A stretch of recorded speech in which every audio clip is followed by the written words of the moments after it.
মালিক, তুমি আমাকে ফালা ফালা করে কেটে দিলে কেন?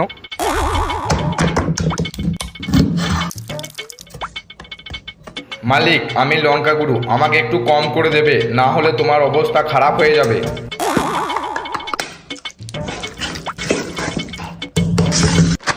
মালিক, তুমি আবার আমাকে দোকান থেকে নিয়ে এলে কেন?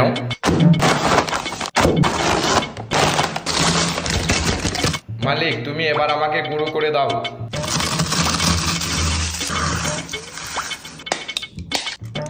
মালিক, তুমি আমাদেরকে নিয়ে একটা বাটার তৈরি করে নাও।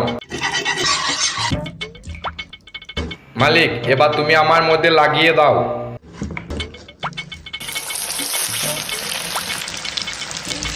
মালিক, এবার তাড়াতাড়ি তুলে নাও, না হলে আমরা পুড়ে যাব। মালিকের খাবার জন্য এবার সুন্দর একটা চিকেন রেসিপি তৈরি। আরে তোমরা তাকিয়ে তাকিয়ে কি দেখছো? তাড়াতাড়ি লাইক সাবস্ক্রাইব করো, মালিক তো এবার গিলবে।